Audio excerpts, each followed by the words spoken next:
Oke, assalamualaikum warahmatullahi wabarakatuh. Kembali lagi di channel Rich Education. Jadi pada kesempatan kali ini kita akan mempelajari mengenai akuntansi sebagai sistem informasi. Baik, langsung saja kita ke materi yang dimana materi ini adalah biasanya adalah pembelajaran di awal-awal kalian mengenal akuntansi. Oke. Nah, sistem informasi atau akuntansi sebagai sistem informasi.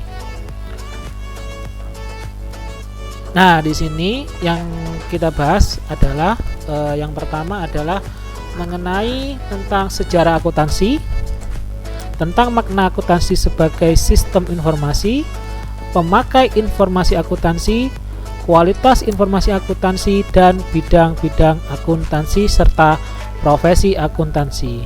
Nah, sebelum kalian beranjak kepada materi-materi yang terdapat dalam akuntansi, maka kalian perlu mengetahui sedikit sejarah tentang adanya akuntansi, di mana kalian nanti pasti akan lebih dalam mempelajari akuntansi, baik itu nanti terhadap pelaporan keuangan ataupun terhadap apa saja yang ada di dalam akuntansi.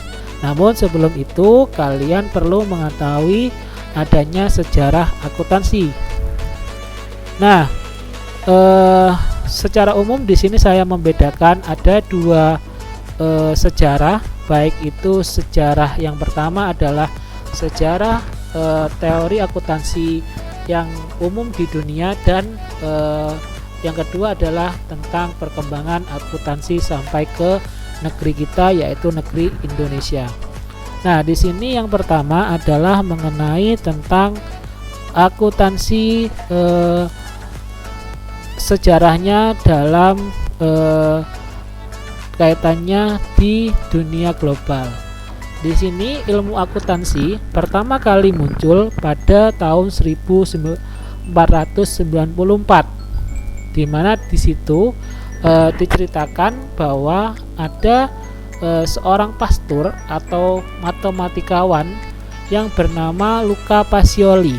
Nah, dia berhasil menemukan pembukuan pencatatan keuangan dengan pembukuan berpasangan atau double entry. Nah, buku yang kemudian dicetak oleh matematikawan itu, di sini bisa kalian lihat yang saya kasih garis miring dengan tanda bold, adalah buku yang berjudul Summa de Arithmetica Proportioni et Proportionita. Nah, di mana isi dalam buku tersebut itu mempelajari tentang pembelajaran cara mengelola keuangan yang dibuat khusus untuk para usahawan di kala itu. Jadi, walaupun di sini sejarah akuntansi dicatat atau yang tercatat di mana penemu akuntansi atau orang yang melakukan perkembangan akuntansi di awal di situ adalah Luca Pacioli. Akan tetapi dalam penjelasannya di bukunya, Luca Pacioli pun juga sebenarnya bercerita bahwa akuntansi itu pun juga sebenarnya sudah ditemukan atau sudah ada pencatatan pada zaman-zaman terdahulu. Namun di sini pemahaman sejarah akuntansi di dunia menganut bahwa mulainya berkembangnya akuntansi secara pesat itu ketika Luca Pacioli mengenalkan model pembukuan keuangan dengan double entry. Nah, selanjutnya sejarah akuntansi yang kedua adalah terhadap sejarah akuntansi di Indonesia, di mana seperti yang kalian tahu sendiri bahwa negara Indonesia itu adalah negara yang dimana salah satu negara jajahan dari bangsa Eropa, di mana kalian juga harus paham bahwa perkembangan tadi kalau kita lihat itu ada di Italia. Maka kenapa bisa akuntansi berkembang itu adapun banyak teori, tapi di sini juga ada kaitannya dengan penjajahan, di mana penggunaan pembukuan yang dibawa oleh bangsa Belanda, di mana bangsa Belanda itu menjajah negara Indonesia, itu ikut mempengaruhi terjadinya perkembangan awal mula adanya akuntansi di Indonesia. Nah, selanjutnya, materi yang selanjutnya,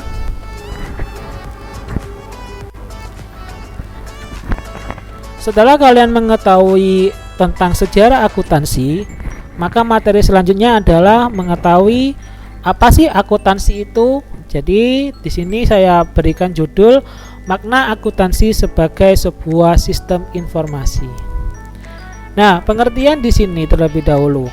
Akuntansi sebagai sistem informasi artinya memberi makna bahwa akuntansi adalah suatu ilmu yang berperan sebagai proses identifikasi, pengukur, dan pelapor informasi keuangan. Informasi ini bisa digunakan baik pada perusahaan berprofit. Berprofit itu maksudnya adalah perusahaan yang dimana perusahaan itu mengharapkan keuntungan atau laba, biasanya dikaitkan dengan uang, atau perusahaan non-profit, di mana perusahaan ini yang terpenting adalah perusahaan ini bisa melayani masyarakat sebanyak mungkin. Jadi bukan mengharapkan keuntungan, tapi mengharapkan pelayanan. Akan tetapi di sini juga membutuhkan yang namanya akuntansi. Loh, kok bisa, Kak? Karena dalam perusahaan non-profit itu kan ada pengelolaan di dalamnya. Nah, pengelolaan itu kalau bisa dalam pengelolaan, walaupun perusahaan itu non-profit, pastinya minimal yang dicapai adalah perusahaan itu tidak mengalami kerugian. Walaupun perusahaan itu tidak serta-merta mengharapkan keuntungan sebagai tujuan utama dari perusahaan itu berdiri. Beda dengan perusahaan berprofit. Biasanya perusahaan berprofit itu kita golongkan seperti misalkan perusahaan milik badan-badan swasta atau pribadi. Kalau non-profit itu kebanyakan adalah perusahaan di mana dinaungi oleh pemerintahan. Jadi tolak ukurnya kalau perusahaan non-profit itu adalah yang utama adalah layanan kepada masyarakat, bukan keuntungan. Selanjutnya di sini, informasi ini akan sangat bermanfaat bagi para pemakai informasi akuntansi. Melalui informasi ini diharapkan perusahaan jadi bisa menilai dan mengambil keputusan yang tepat dalam hal keuangan. Jadi, makna akuntansi di sini kaitannya dengan keuangan itu artinya adalah bagaimana kalian mencatat atau mengidentifikasikan tentang informasi yang berhubungan dengan keuangan. Lalu siapa saja sih orang-orang yang berperan sebagai pemakai informasi akuntansi itu?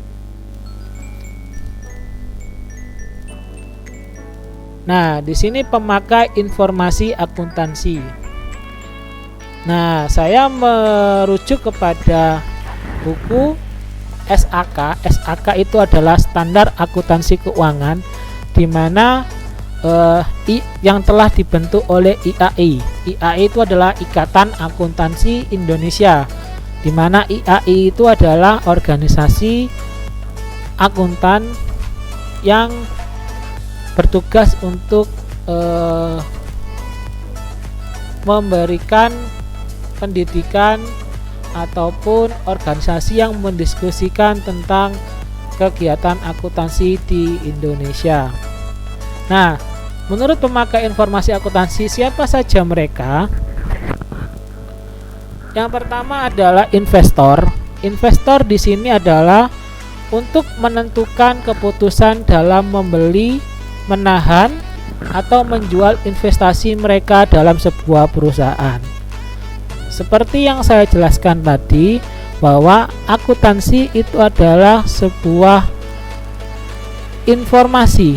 Jadi kalau misalkan kalian sebagai seorang investor, maka kalian harus bisa mengetahui dengan apa? Dengan bisa membaca akuntansi itu. Nah, akuntansi itu apa, Kak? Outputnya, akuntansi nanti akan berbentuk sebuah laporan keuangan, di mana laporan keuangan itu dibentuk dengan akuntansi, atau kalau saya bahasa simpelnya itu mendefinisikan sebagai seni dalam pembuatan laporan keuangan, yang pastinya nanti berdasarkan ketentuan dan peraturan yang berlaku. Kembali lagi ke pemakai informasi akuntansi. Jadi yang pertama yang memakai informasi akuntansi adalah seorang investor. Yang kedua adalah karyawan, untuk menilai kemampuan perusahaan dalam hal memberikan balas jasa, pensiun, dan kesempatan kerja. Jadi misal kalian ingin mengetahui berapa gaji dari perusahaan A. Nah, kalau kalian bisa membaca informasi keuangan atau informasi akuntansi perusahaan A, maka kalian nanti itu bisa menilai atau mengira-ira berapa gaji yang mungkin kalian dapatkan jika kalian bekerja pada perusahaan A tersebut. Itulah yang dimaksud di sini pemakai informasi akuntansi dalam lingkup karyawan. Yang ketiga adalah kreditor. Di sini adalah untuk menilai kemampuan perusahaan apakah bisa mengembalikan pinjaman dan bunga sesuai tanggal jatuh tempo. Kreditor di sini maksudnya adalah misalkan adalah bank atau orang yang memiliki modal dengan kesepakatan tertentu.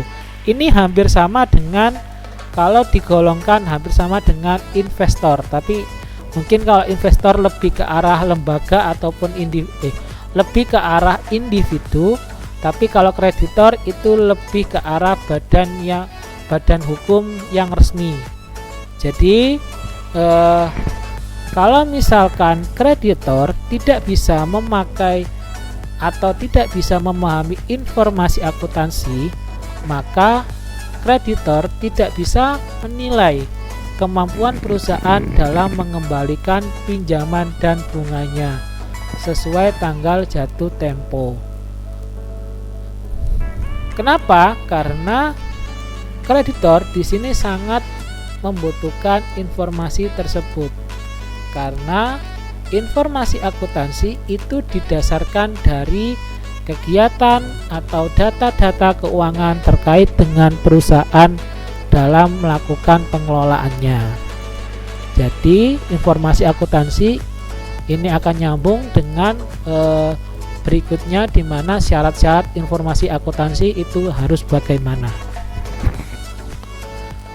Yang selanjutnya adalah pemasok.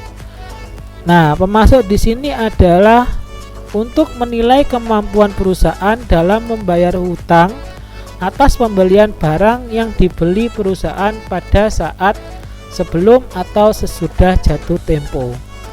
Nah, informasi akuntansi itu muncul adalah ketika melakukan pengelolaan di perusahaan. Maka dalam pengelolaan dalam perusahaan pasti akan terjadi jual dan beli, entah itu dari konsumen ataupun dari pemasok atau produsen.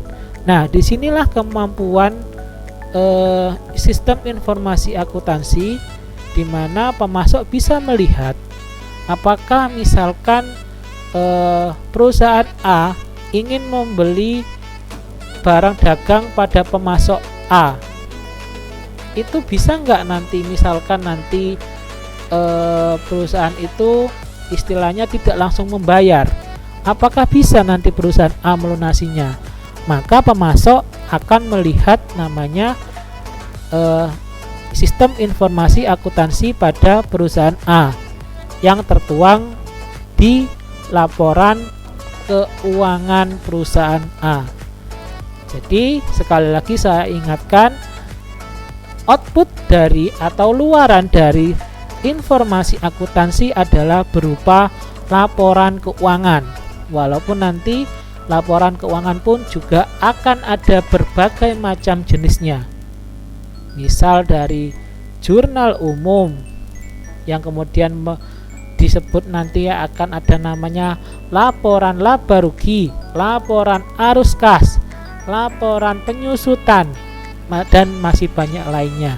Itu akan kalian pelajari seiring dengan materi-materi ini yang berlangsung nantinya. Yang selanjutnya adalah pelanggan untuk menilai kelangsungan usaha perusahaan. Nah, di sini sistem informasi akuntansi juga bisa dinilai oleh pelanggan atau memberikan gambaran kepada pelanggan. Kalau akuntansinya atau laporan keuangannya itu bagus, maka otomatis pelanggan bisa mengetahui bahwa usaha ini berjalan dengan baik atau produknya mungkin disukai banyak orang, jadi bisa digunakan oleh pelanggan untuk menilai kelangsungan usaha perusahaan. Bisa jadi nanti pelanggan itu juga bisa menjadi seorang investor dalam perusahaan yang mungkin awalnya cuma dikonsumsi oleh pelanggan. Selanjutnya adalah pemerintah. Pemerintah di sini sangat berperan penting di mana untuk mengatur aktivitas perusahaan, kebijakan pajak, dan dasar penyusunan statistik pendapatan nasional.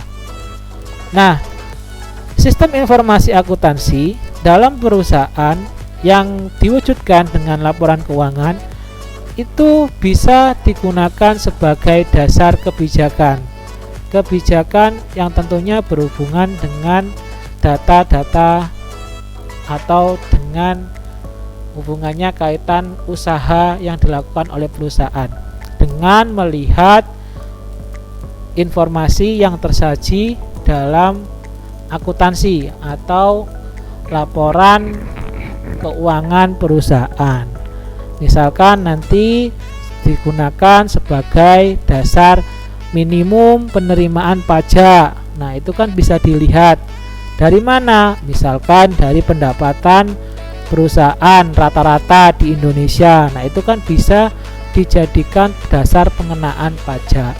Misalkan tidak ada informasi akuntansi, apakah bisa menetapkan dasar pengenaan pajak? Kemungkinan bisa, cuma itu akan kesulitan karena kita tidak tahu data yang jelas atau data yang tidak ada atau data yang mungkin belum jelas asalnya, sehingga kita bisa salah dalam menentukan kebijakan. Dalam hal ini adalah pemerintah. Yang terakhir adalah masyarakat.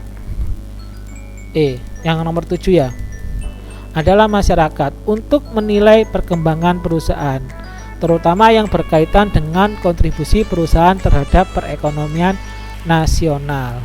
Mungkin dalam sebuah sistem informasi akuntansi itu tidak hanya menggambarkan tentang keuntungan perusahaan, tapi mungkin juga misalkan tentang apa yang dilakukan oleh perusahaan dalam lingkungan sekitar. Misalkan pemberian beasiswa, kemudian pemeliharaan lingkungan, itu bisa juga disajikan dalam sebuah informasi akuntansi. Artinya angka-angka yang digunakan untuk program-program tersebut bisa disajikan. Nah, kalau masyarakat bisa mengetahui sistem informasi akuntansi tersebut, maka masyarakat di sini bisa mengetahui apa yang dilakukan perusahaan dalam kaitannya terhadap perekonomian atau sosial budaya di masyarakat. Yang ke-8 adalah manajemen. Nah, manajemen di sini adalah terkait pengelolaan internal dalam perusahaan. Pastinya dalam informasi akuntansi yang kaitannya ketika ada informasi akuntansi, pihak pengelola itu bisa melakukan evaluasi terhadap kebijakan yang sudah diambil, di mana kebijakan yang sudah diambil itu kan akan menghasilkan sebuah sistem informasi akuntansi yang ada. Jadi alurnya adalah kebijakan dulu dari internal, kemudian baru hasilnya adalah sebuah informasi akuntansi atau laporan keuangan. Nah, fungsi dari informasi akuntansi kepada manajemen adalah yaitu tadi mengevaluasi tentang apa yang terjadi dan apa yang dihasilkan. Nah, evaluasi ini bukan semata-mata terkait dengan yang ada di dalam perusahaan, tapi mungkin juga evaluasi terkait dengan mungkin sistem informasi pada perusahaan lain yang kemudian bisa dicontoh dan diterapkan pada perusahaannya jika itu sesuai. Jadi bisa digunakan juga untuk perencanaan.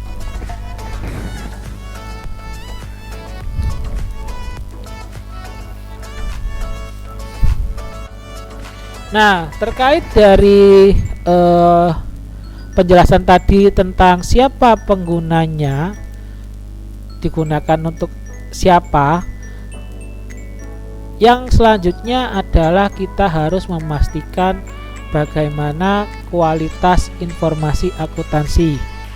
Jadi informasi akuntansi yang tersaji pada dasarnya itu harus memiliki dasar-dasar seperti yang akan saya jelaskan di sini. Yang pertama adalah akuntansi berfungsi sebagai penyaji data kuantitatif yang nantinya akan dijadikan dasar pertimbangan dalam pengambilan keputusan. Misalkan di sini kuantitatif itu maksudnya apa, Kak? Maksudnya kuantitatif itu adalah dengan angka. Misalkan perusahaan A menghasilkan keuntungan 50 juta. Nah, perusahaan itu mau melakukan pinjaman, otomatis pinjaman yang bisa dipinjam oleh perusahaan A itu adalah jangan sampai melebihi keuntungan dari perusahaan tersebut. Artinya tidak boleh melebihi dari 50 juta. Kalau melebihi dari 50 juta, otomatis perusahaan itu nanti akan bisa mengalami kesulitan dalam proses pembayarannya. Itu yang dimaksud dengan pengambilan keputusan didasarkan dengan data yang ada. Nah, di sini juga sudah ada beberapa aspek kriteria-kriteria yang ditentukan oleh lembaga-lembaga yang terkait dengan akuntansi di dunia. Di sini adalah SFAC, Statement of Financial Accounting Concept, di mana kualitas informasi akuntansi terdiri dari kualitas khusus, utama, dan sekunder.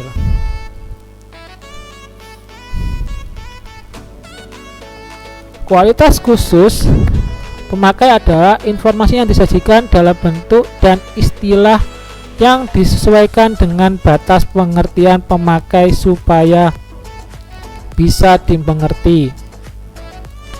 Artinya yang paling utama itu adalah jangan sampai informasi akuntansi tidak dapat dimengerti.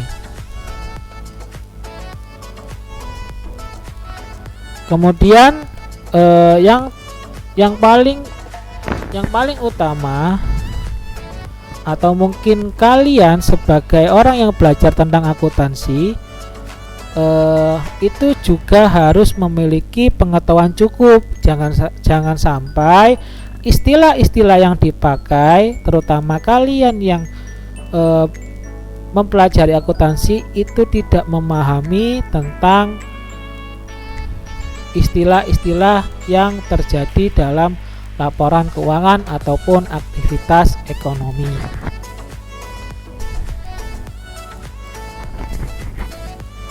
Selanjutnya kualitas utama, di mana di sini informasi akuntansi harus 1. Relevan.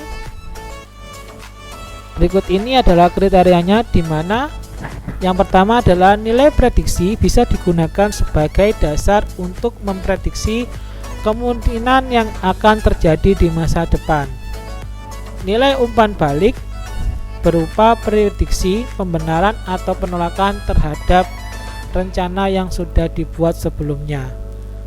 Yang terakhir adalah tepat waktu. Informasi harus relevan dengan keputusan-keputusan ekonomi pada waktu tersebut. Tidak boleh belum tentu, atau maksudnya belum tentu keputusan sekarang itu relevan dengan keputusan di masa depan. Jadi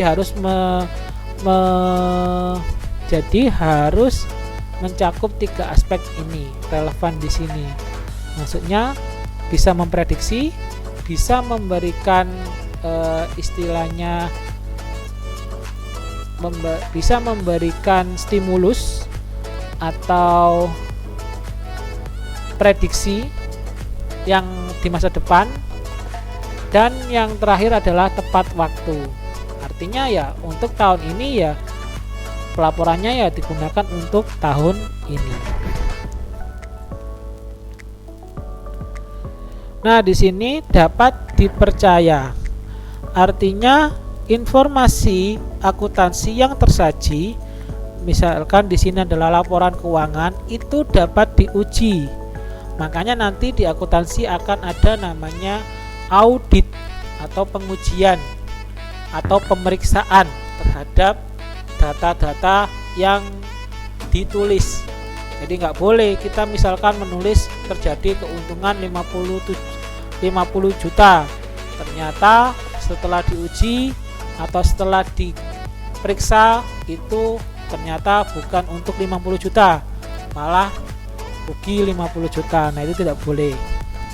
Yang kedua adalah netral. Informasi yang harus diarahkan pada kebutuhan umum pemakai dan tidak tergantung pada kepentingan lain.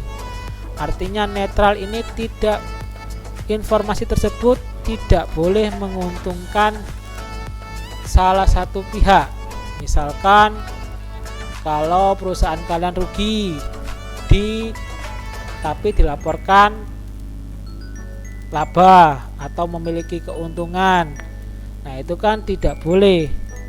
Itu kan menguntungkan bagi pemilik tapi merugikan bagi orang lain. Contohnya adalah kreditor,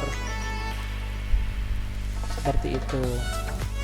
Yang ketiga adalah menyajikan kebenaran. Ini sangat penting, di mana tidak boleh sistem informasi akuntansi menyajikan informasi yang tidak sesuai dengan apa yang terjadi di lapangan atau apa yang terjadi pada perusahaan tersebut sebagai sumber sistem informasi akuntansi. Di sini kualitas sekunder, di mana di sini ada daya banding, konsistensi, sama cukup berarti. Jadi sebuah sistem informasi akuntansi harus memiliki ini: daya banding, konsistensi, dan cukup berarti.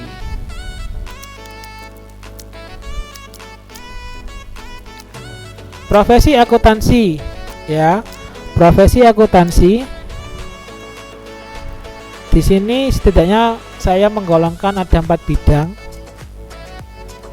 Ada bidang akuntansi, dalam bidang disiplin seperti berikut: akuntansi keuangan, pemeriksaan akuntansi, akuntansi biaya, akuntansi manajemen, akuntansi pajak, akuntansi internasional, akuntansi lembaga nirlaba, akuntansi pemerintahan, dan sistem akuntansi, akuntansi anggaran, dan banyak lagi ya teman-teman. Jadi bisa kalian ikuti di sini. Kalaupun mungkin kalian ada pertanyaan, silakan bertanya pada kolom komentar. Karena untuk dijelaskan satu-satu, insya Allah nanti akan berlanjut ketika kalian belajar materi-materi berikutnya. Kalaupun mungkin ini mau ditanyakan, silakan tanyakan langsung di kolom komentar. Jadi bidang-bidang akuntansi bisa yang tersaji di sini. Nah, di sini ada akuntan internal. Di mana di sini profesinya akuntansi, profesi akuntansi itu ada akuntansi internal, di mana akuntan ini bekerja dalam perusahaan tersebut. Artinya di dalam perusahaan tersebut ada seorang akuntan. Akuntan adalah orang yang bekerja untuk membuat sebuah sistem informasi akuntansi. Artinya dia dapat menyusun laporan keuangan. Kemudian selanjutnya adalah akuntan publik. Nah, dalam sebuah kegiatan ekonomi atau profesi akuntan itu ada namanya akuntan publik. Akuntan publik itu apa? Akuntan publik itu adalah seperti akuntan yang bekerja secara independen guna menjalankan fungsi audit terhadap kewajaran laporan keuangan, di mana akuntan publik itu bisa memberikan saran atau memberikan pemeriksaan terhadap perusahaan-perusahaan yang telah mengeluarkan sebuah sistem informasi akuntansi, di mana hasil audit tersebut itu bisa dijadikan pertimbangan atau penilaian bagi pemangku kepentingan tertentu, yang mana itu akan seperti pengawas dari pihak eksternal perusahaan. Kalau tadi kan akuntan internal itu kan yang membuat pada perusahaan tersebut, tapi akuntan publik itu adalah digunakan untuk sebagai jasa, mungkin untuk orang awam biar bisa mengetahui pemahaman terkait sistem informasi akuntansi. Jadi nanti orang awam itu menyewa seorang akuntan publik. Yang selanjutnya adalah akuntan pemerintah. Ini mungkin terkait akuntan yang bekerja di departemen tertentu sebagai pegawai pemerintah yang menjalankan fungsi akuntansi demi kepentingan pengawasan dan pemeriksaan keuangan negara seperti BPK. Jadi pada intinya akuntan pemerintah di sini adalah seorang akuntan yang bertugas untuk mengawasi kegiatan sistem informasi akuntan dalam pemerintahan. Yang terakhir adalah akuntansi pendidik, di mana di sini yang pasti adalah akuntansi pendidik itu memiliki tugas untuk mengajarkan dan mengembangkan disiplin akuntansi pada masyarakat melalui jalur pendidikan.